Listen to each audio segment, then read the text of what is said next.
بسم اللہ الرحمن الرحیم وبہ نستعین انہ خیر ناصر و معین وصلی اللہ علی محمد و اہل بیتہ الطیبین الطاہرین۔ پروردگار عالم آپ تمام عزیزان کی توفیقات خیر میں اضافہ فرمائے۔ ہماری گفتگو موجز میں مقصد ثالث کے بارے میں تھی، اور اس مقصد ثالث میں مفہوم مخالف کے موارد کو بیان کیا جا رہا تھا۔ ان موارد میں سے تیسرا مورد مفہوم غایت ہے۔ اچھا، یہاں پر محل بحث کو روشن کرنے کے لیے ابتدائی طور پر 2-3 اصطلاحات کا سمجھنا ضروری ہے۔ ایک لفظ ہم استعمال کریں گے غایت، ایک لفظ ہم استعمال کریں گے مغیا، اور ایک لفظ ہم استعمال کریں گے ادات غایت۔ ان 3 چیزوں کو سمجھنا ضروری ہے: مغیا، غایت اور ادات غایت۔ اس کو سمجھنے کے لیے بہترین طریقہ یہ ہے کہ یہ جو مثال ابھی میں ذکر کر رہا ہوں اس پر آپ توجہ فرمائیں۔ مثلا میں کہتا ہوں کہ میں نے صبح سے کام شروع کیا رات تک۔ یہاں پر ایک صبح سے کام ہے، ایک رات ہے، اور ایک لفظ استعمال کیا ہے میں نے تک۔ یہ جو صبح سے کام ہو رہا ہے اس کو کہا جائے گا مغیا۔ رات غایت ہے، تک اردو زبان میں ادات غایت ہے، غایت کا حرف ہے۔ اگر آسان لفظوں میں کہیں تو غایت یعنی وہی نہایت اور انتہا، انجام کہاں تک ہے۔ اب آتے ہیں خود ایک فقہی مثال کی طرف جو قرآن مجید کی آیت سے ہم پیش کرتے ہیں۔ وضو تو آپ نے پڑھی ہے، فاغسلوا وجوہکم وایدیکم الی المرافق، کہ وضو کے اندر خداوند متعال کہتا ہے کہ آپ اپنے چہروں کو دھوئیں اور اپنے ہاتھوں کو دھوئیں۔ لیکن ہاتھ عربی زبان میں انگلیوں سے لے کر یہ پورا ہاتھ چلتا ہے جو انسان کا شولڈر ہے وہاں تک یہ ہاتھ کہلاتا ہے۔ اب ہاتھ کہاں تک دھونا ہے اس ہاتھ کی مقدار کو معین کیا جا رہا ہے۔ ہاتھوں کو دھوئیں کوہنیوں تک۔ تو اب یہاں پر ایدیہ مغیا ہے، مرافق یعنی کوہنیاں غایت ہے، الا حرف غایت ہے۔ روشن ہوا مطلب انشاءاللہ کہ واضح ہے۔ علم اصول میں معمولاً 2 جہتوں سے بحث کرتے ہیں غایت کے بارے میں۔ پہلی گفتگو یہ ہے کہ یہ جو غایت ہے ہماری مثال میں مرافق، مرفق، کوہنی، یہ مغیا کے حکم میں داخل ہے یا مغیا کے حکم میں داخل نہیں ہے۔ مغیا یعنی ایدیکم، جس کی غایت لائی جا رہی ہے، کیونکہ مغیا کا حکم کیا ہے کہ ہاتھوں کو دھونا ہے، ایدیکم کو دھونا ہے۔ تو آیا یہ جو غایت ہے یعنی مرافق کوہنیوں کا دھونا، یہ بھی اس مغیا کے حکم میں داخل ہے یا داخل نہیں ہے؟ مغیا کے حکم میں داخل ہے، یعنی جو ایدیکم کے لیے دھونے کا حکم ہے وہی مرافق کے لیے بھی ہوگا۔ یہ ہو جائے گا کہ ہم کہیں کہ غایت مغیا میں داخل ہے، یا غایت مغیا کے اندر داخل نہیں ہے، یعنی کوہنیوں کو دھونا واجب نہیں ہے، ایدیکم کے حکم میں نہیں آتا۔ یہ ایک بحث ہے کہ اصولیوں کے مابین محل نزاع ہے۔ اور دوسری بحث یہ ہے کہ آیا غایت کا مفہوم ہے یا نہیں ہے، کہ جو ہمارے محل بحث کے ساتھ بھی تعلق رکھتا ہے۔ یعنی یہ جو حکم مغیا کے لیے ثابت ہے، ہم لوگوں نے آ کر بحث کی ہے، تو اس کا مقصد یہ ہے کہ اس کا مفہوم ہے، یعنی یہاں تک حکم ہے، پھر غایت اور غایت کے بعد جو بھی آتا ہے اس کے لیے حکم ثابت نہیں ہے۔ مثلا فاغسلوا وجوہکم وایدیکم، آپ اپنے چہرے کو اور اپنے ہاتھوں کو دھوئے، الی المرافق، کوہنیوں تک۔ آیا اس کا مفہوم یہ ہے کہ کوہنیوں کو دھونا ضروری نہیں ہے، اور کوہنیوں کے بعد والا حصہ جو آتا ہے شولڈر والا حصہ اس کو بھی دھونا واجب نہیں ہے؟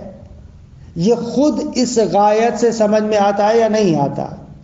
یہ ہو جائے گی مفہوم کے بارے میں بحث کہ آیا غایت کا مفہوم ہے یا نہیں ہے۔ اچھا، پہلے نقطے کی طرف آتے ہیں کہ غایت مغیّہ کے حکم میں داخل ہے یا نہیں ہے۔ یہاں پر مختلف اقوال ہیں اصولیوں کے۔ پہلا قول یہ ہے کہ غایت مغیّہ کے اندر داخل نہیں ہے۔ واقعاً یہ ایک عرفی مسئلہ ہے، عرفی مطلب ہے۔ اگر عرفی طور پر بھی آپ اس پر توجہ کریں تو آپ سمجھتے ہیں کہ غایت مغیّہ میں داخل نہیں ہوتی۔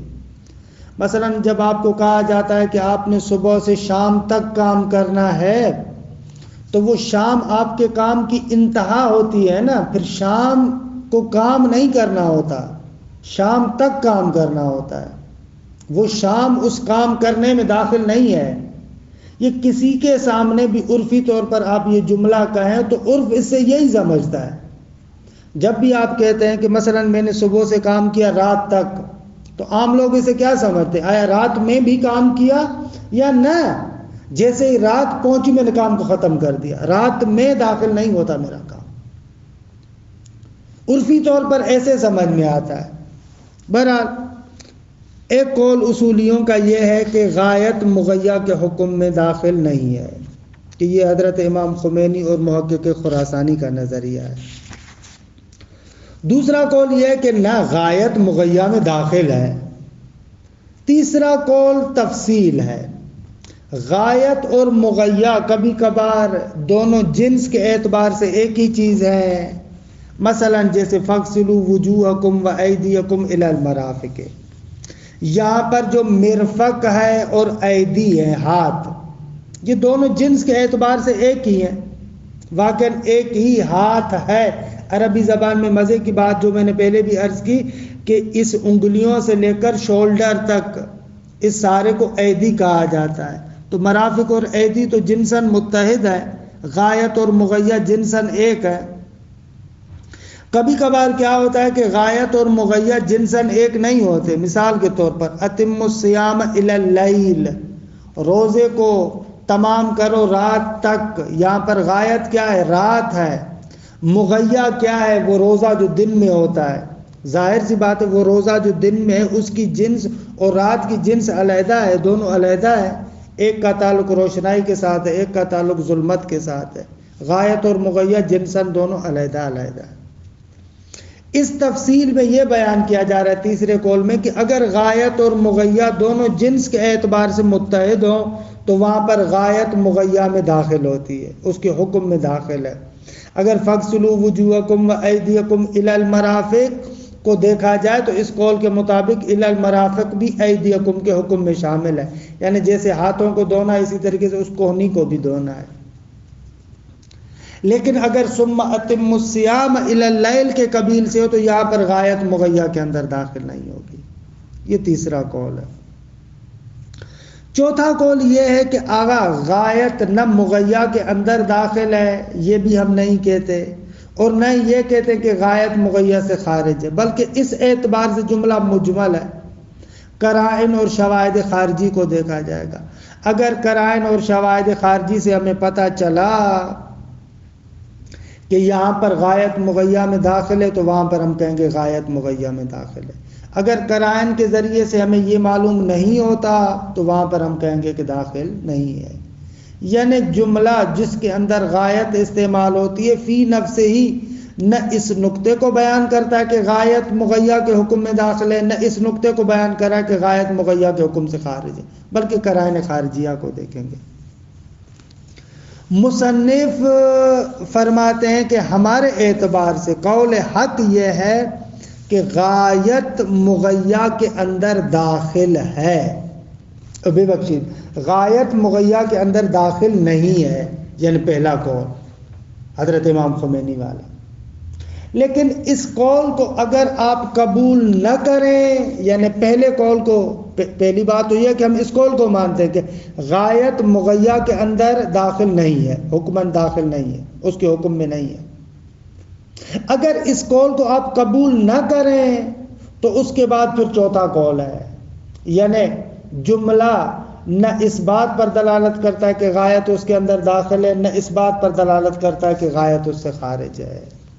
یہ مصنف کی نظر ہے، لیکن مصنف اپنی نظر کو بیان کرنے کے لیے چند مقدماتی طور پر چیزیں ذکر کرتے ہیں کہ وہ اتنی اہم نہیں ہیں، ان کو ہم لوگ عبارت میں دیکھ لیتے ہیں۔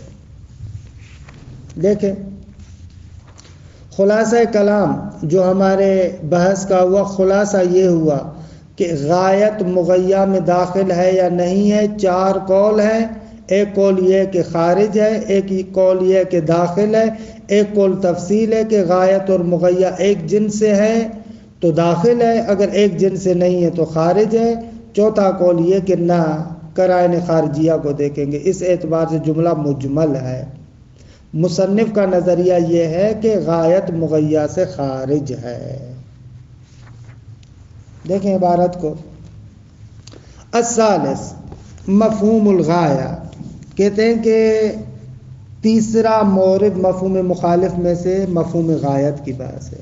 اذا ورد التقیید بالغایہ، اگر کسی جملے کے اندر غایت کے ساتھ تقیید اور قید وارد ہو، اگر کسی کلام میں آپ دیکھیں غایت کے ذریعے سے کسی چیز کو مقید کیا جا رہا ہے، مثل قول ہی، جیسے خدا نے متعال کا یہ قول، فَاغْسِلُوا وُجُوهَكُمْ وَأَيْدِيَكُمْ إِلَى الْمَرَافِقِ، دھو اپنے چہروں کو اور ہاتھوں کو کوہنیوں تک۔ اذا ورد التقیید بالغایہ فقد اختلف الاصولیون فیہ من جہتین، اس کے بارے میں اصولیوں نے دو جہتوں سے اختلاف کیا ہے۔ الجہت الاولی فی دخول الغایہ، پہلا نقطہ یہ کہ آیا غایت، یعنی جیسے ہماری مثال میں مرفق ہے، فی دخول الغایت فی المنطوق ای فی حکم المغیّا وعدمہ، یعنی وعدم دخولہ۔ پہلا اختلاف یہ کہ آیا غایت منطوق میں یعنی مغیّا کے حکم میں داخل ہے وعدمہ، یا داخل نہیں ہے، یہ اختلاف ہے۔ الجہت الثانیہ، مغیّا وہی وجوب غسل ہے نا، ہاتھوں کا دھونا۔ الجہت الثانیہ فی مفہوم الغایہ، دوسرا جو اختلاف ہے وہ مفہوم غایت کے بارے میں، وہ موضوع البحث فی المقام، ہمارے مقام میں موضوع بحث بھی یہی مفہوم غایت ہے۔ فقد اختلفوا، اصولیوں نے اختلاف کیا ہے کس بات میں، فی ان التقیید بالغایت، یہ جو غایت کے ساتھ مقید کرنا ہے، حل یدل علی انتفاء سنخ الحکم اما وراء الغایت ومن الغایت نفسها اولا۔ حل یدل اولا، یہ اولا حل یدل کا دوسرا لنگا ہے، کہ اختلاف اس بات میں کہ اگر کسی کلام کو مقید کیا جائے غایت سے تو آیا یہ کلام دلالت کرتا ہے کہ سنخ حکم منتفی ہے۔ دیکھیں وہی سنخ حکم جو مفہوم شرط کی ابتدا میں ہم بیان کر چکے ہیں، یہ سنخ حکم، آیا سنخ حکم منتفی ہے اما وراء الغایت، اس چیز سے جو غایت کے بعد ہے۔ مثلا ہماری مثال میں وَأَيْدِيَكُمْ إِلَى الْمَرَافِقِ، مغیّا ایدی ہے، غایت مرافق کوہنیہ ہے، لیکن اس غایت کے بعد کیا ہے؟ شولڈر، عضد، عضد جو شولڈر ہے انسان کا، یہ غایت کے بعد ہے، ٹھیک ہے۔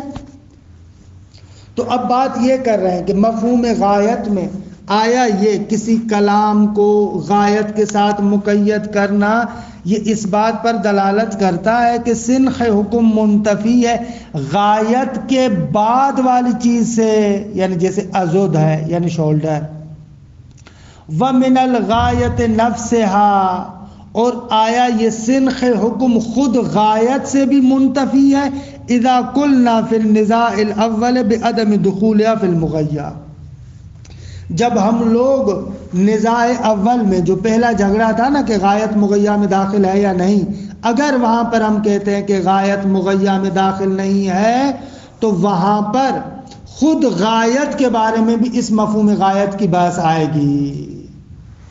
دیکھیں کیا کہنا چاہ رہے ہیں، تھوڑی توجہ کریں۔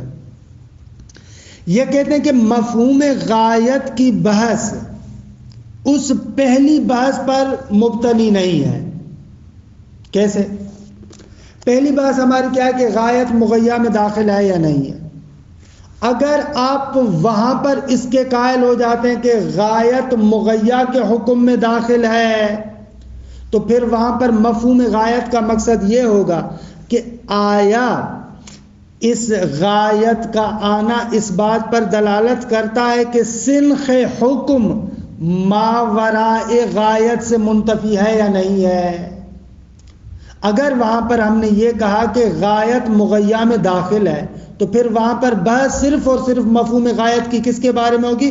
ماوراء غایت کے بارے میں، یعنی ازود کے بارے میں، کیونکہ مرفق تو اسی ایدی کے حکم میں شامل ہے، غایت مغیّہ کے حکم میں داخل ہے، تو اب مفہوم کو جو یہاں پر بیان کیا جائے گا ماوراء غایت کی نسبت سے بیان کیا جائے گا۔ درست ہے؟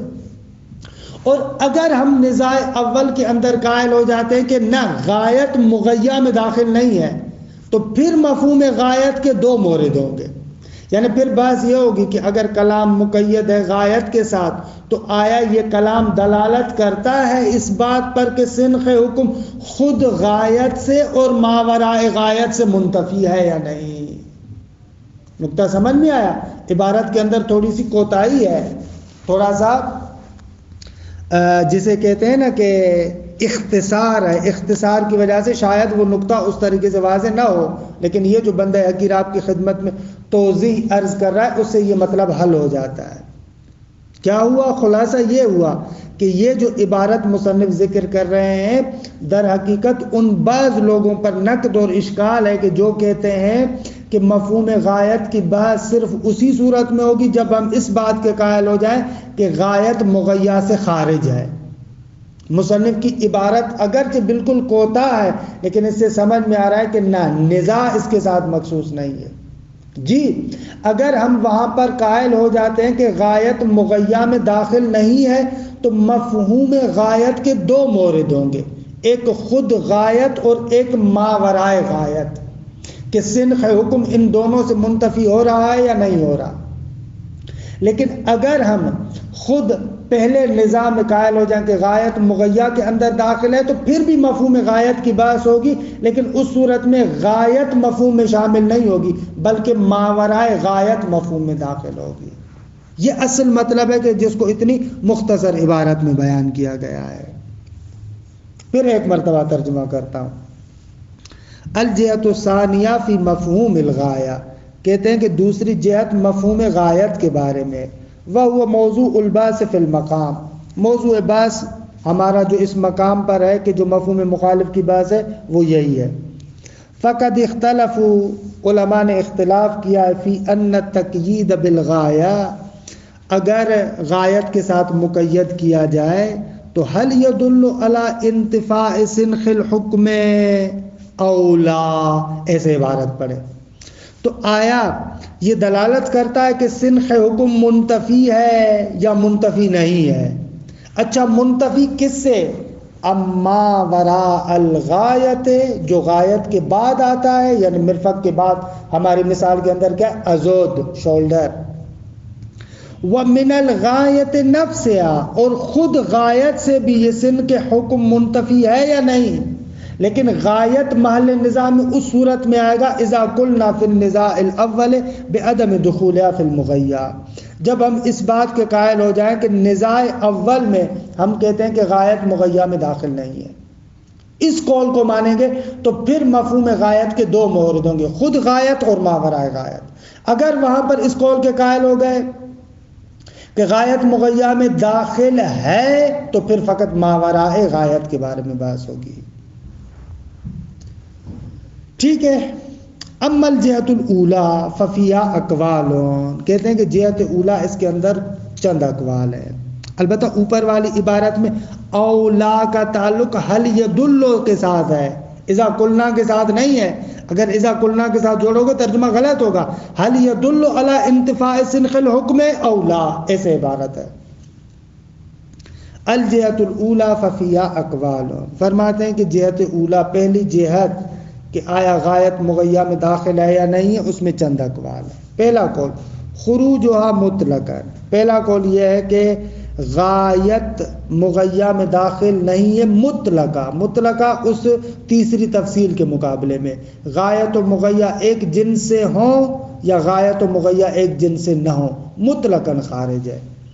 وَهُوَ خِيَرَةُ الْمُحَقِّقِ الْخُرَاسَانِي وَالسَّيِّدِ الْإِمَامِ الْخُمَینِی قدس اللہ سرہما، اور یہ مختار ہے محقق خراسانی آخوند خراسانی صاحب کفایہ کا اور امام خمینی رحمۃ اللہ علیہ کا۔ دوسرا قول دخولها مطلقاً، دوسرا قول یہ کہ غایت مغیّہ میں داخل ہے مطلقاً سے مراد یہی تفصیل کے مقابلے میں کہ چاہے ایک جن سے ہوں یا ایک جن سے نہ ہوں۔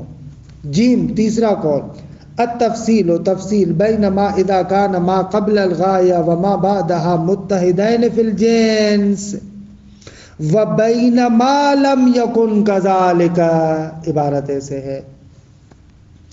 تفصیل ہے کس کے بارے میں؟ اس مورد کے بارے میں کہ جب ما قبل الغایہ، غایت سے جو پہلے ہے، اور جو ما بعد الغایہ، غایت کے بعد ہے، یہ دونوں ما قبل الغایہ وما بعد الغایہ متحدین فی الجنس، جنس میں دونوں متحد ہوں۔ فتدخل، اس صورت میں غایت مغیّہ میں داخل ہے، کما فی قولہ سبحانہ، جیسے پروردگار عالم کا یہ قول، فاغسلوا وجوہکم وایدیکم الی المرافق فیجب غسل المرفق، اس صورت میں مرفق کونیوں کا دھونا واجب ہے۔ وبینما لم یکن کذالک، یہ بینما لم یکن پہلے بین کا دوسرا لنگا ہے، دوسری شک ہے اس کی۔ التفصیل بین ما اذا کان و بین ما لم یکن کذالک، اور اس نقطے کے مابین کہ جب اس طریقے سے نہ ہو، اس طریقے سے نہ ہو یعنی کیا؟ ما قبل الغایہ اور ما بعد الغایہ ایک جن سے نہ ہو، فلا یدخلو، اس صورت میں پھر یہ غایت داخل نہیں ہوگی۔ کہ البتہ یہاں پر بھی فلا تدخلو کہتے تو اچھا تھا، یعنی غایت داخل نہیں ہے، کما فی قولہ تعالی، جس طریقے سے خداوند متعال کا یہ قول ہے، ثم اتم الصیام الی اللیل فان اللیل الغایہ، لیل اور رات یہاں پر غایت ہے، یغائر المغیّہ، یہ مغیّہ کے ساتھ مغایرت رکھتی ہے۔ مغیّہ کیا ہے؟ دن کا روزہ، دن کا روزہ مغیّہ ہے۔ فَإِنَّ جِنْسَ النَّهَارِ عُرْفًا هُوَ النُّورُ، کہ یہاں پر دن کا روزہ کہنا چاہیے تھا، صوم النہار مغیّہ ہے، نہ کہ فقط نہار مغیّہ ہے۔ یہ تھوڑا سا تسامح کیا ہے مصنف نے۔ فَإِنَّ جِنْسَ النَّهَارِ عُرْفًا هُوَ النُّورُ، اس لیے کہ عرفی طور پر جو دن کی جنس ہے وہ روشنائی ہے، وجنس الآخر ہوا ظلم، اور دوسرے کی جنس یعنی رات کی جنس اندھیرا ہے، فہما مختلفان جنسان، یہاں پر دونوں جنسان مختلف ہیں۔ واشتراکہما فی الزمان صحیح لیکنہ امر عقلی، دفع دخل مقدر ہے۔ کوئی بندہ آ کر کہہ سکتا ہے کہ بابا یہ بھی جنسان متحد ہے، دن اور رات کی جنس کیا ہے؟ دن اور رات کی جنس زمان ہے، زمان میں دونوں متحد ہیں یا نہیں ہے؟ آپ کیسے کہہ رہے ہیں کہ دونوں کی جنس مختلف ہے؟ تو کہہ رہے ہیں عرفی طور پر اس کو علیحدہ علیحدہ جنس قرار دیا جاتا ہے، رات اور دن کو۔ درست ہے، عقلی طور پر آپ آئیں اور ماشاءاللہ علم منطق پڑھے ہوئے ہیں اور ان اجناس کو اگر مد نظر رکھیں تو ممکن ہے آپ کہیں کہ زمان ان کے لیے جنس ہے، لیکن یہ ایک امر عقلی ہے، عرفی طور پر دونوں علیحدہ جنس ہیں۔ بس سمجھ میں آیا کہ اس عبارت کو کیوں ذکر کیا. یہ عبارت دفع دخل مقدر ہے. وَإِشْتِرَاكُهُمَا فِي الزَّمَانِ صحیح، اس بات کو ہم مانتے ہیں کہ زمان میں دونوں شریک ہیں، لَكِنَّهُ أَمْرٌ عَقْلِيٌّ، یہ ایک امر عقلی ہے، عرفی نہیں ہے. عرفی طور پر دونوں کو علیحدہ جنس سمجھا جاتا ہے. چوتھا قول عدم الدلالت علی شیء، آگا جملہ نہ اس بات پر دلالت کرتا ہے کہ غایت مغیّہ میں داخل ہے، نہ اس بات پر دلالت کرتا ہے کہ غایت مغیّہ سے خارج ہے. وَإِنَّمَا يُتَّبَعُ فِي الْحُكْمِ الْقَرَائِنُ الدَّالَّةُ عَلَى وَاحِدٍ مِّنْهُمَا، بلکہ حکم کے اندر اتباع کیا جائے گا ان قرائن کا کہ جو دلالت کریں گے دونوں میں سے کسی ایک نقطے پر. اگر قرائن سے پتہ چل رہا ہے داخل ہے تو داخل ہے، اگر قرائن سے پتہ چل رہا ہے خارج ہے تو خارج ہے. اچھا، ایک دو نقطے مصنف یہاں پر بیان کر دے جو میں نے کہا تھا کہ عبارت میں ذکر کروں گا. وقبل بیان المختار نشیر الی امرین، کہہ رہے ہیں کہ ہم اپنے مختار کو، مصنف کا جو نظریہ اس کو بیان کرنے سے پہلے کہتے ہیں کہ دو نقطوں کو سمجھنا ضروری ہے. اچھا، پہلا نقطہ کیا ہے؟ پہلا نقطہ یہ ہے، یہ جو ہم بحث کر رہے ہیں کہ غایت مغیّہ میں داخل ہے یا غایت مغیّہ میں داخل نہیں ہے، یہ بحث وہاں پر ہے جہاں پر غایت اور مغیّہ کے اندر ایک قدر مشترک ہو، وہاں پر یہ ہم بحث کریں گے. اگر قدر مشترک نہیں ہے تو پھر وہاں پر اصلاً بحث ہی نہیں آئے گی. مثال، جیسے ہماری مثال کون سی تھی؟ یہی فَاغْسِلُوا وُجُوهَكُمْ وَأَيْدِيَكُمْ إِلَى الْمَرَافِقِ. اب یہ جو ایدی ہے، ٹھیک ہے، مغیّہ ہے، درست ہے، اور جو مثلا غایت اور ما بعد غایت کہ جو ازد ہے اور مرفق ہے، ان کے مابین ایک قدر مشترک ہے جو سب کو شامل ہے. وہ قدر مشترک کیا ہے؟ ایدی، ہاتھ. میں نے کہا نا کہ عرب اس شولڈر سے لے کر انگلیوں تک سارے کو ہاتھ کہتے ہیں. تو ان کے غایت اور مغیّہ کے مابین یہ یہاں سے لے کر شولڈر سے لے کر انگلیوں تک یہ پورا ہاتھ ہے. تو ان دونوں کے مابین قدر مشترک ہے کہ جس کو ہم عربی زبان میں ید کہتے ہیں. یہاں پر مغیّہ اور غایت میں قدر مشترک ہے. یہاں پر یہ بحث آ سکتی ہے کہ غایت مغیّہ میں داخل ہے یا نہیں ہے، کیونکہ دونوں کے مابین ایک قدر مشترک ہے. لیکن اگر ایک جگہ ایسی ہو کہ جہاں پر اصلاً قدر مشترک نہ ہو تو وہاں پر اصلاً یہ بحث ہی نہیں آئے گی. مثال، آپ کسی کو کہتے ہیں اضربہ الی 5 ضربات، آپ اس کو 5 کوڑے ماریں، 5 ضربتیں ماریں. اب یہاں پر ایک ہے اضرب، ضرب مارنا، یہ مغیّہ ہے. 5 ضربات غایت ہے. اب اس مارنے میں اور 5 مارنے میں کوئی قدر مشترک نہیں ہے، کیونکہ 5 کے بعد 6 ہے وہ علیحدہ ہے اصلاً، اور 5 سے نیچے 4 ہے وہ بھی اصلاً اس سے علیحدہ ہے. ہر عدد کا مرتبہ دوسرے عدد کے مرتبے سے جدا ہے. 5 دفعہ مارنے کا قدر مشترک نہ 6 کے ساتھ ہے نہ 4 کے ساتھ ہے. لہذا یہاں پر یہ بات ہی نہیں آئے گی کہ غایت مغیّہ کے اندر داخل ہے یا غایت مغیّہ کے اندر داخل نہیں ہے. یہ ایک نقطہ ہے، اس کی عبارت پڑھو. وقبل بیان المختار نشیر الی امرین، فرماتے ہیں کہ ہم اپنے مختار اور محل بحث کے اندر اپنے نظریے کو بیان کرنے سے پہلے 2 امور کی طرف اشارہ کرتے ہیں. الاول ان الباس فی دخول الغایت فی حکم المغیّہ، یہ بحث کہ آیا غایت مغیّہ کے حکم میں داخل ہے یا داخل نہیں ہے، انما یتصور، یہ بحث فقط اور فقط متصور ہے وہاں پر فی ما اذا کان ہناک قدر مشترک، کہ یہاں پر ہمارے سامنے ایک قدر مشترک ہو.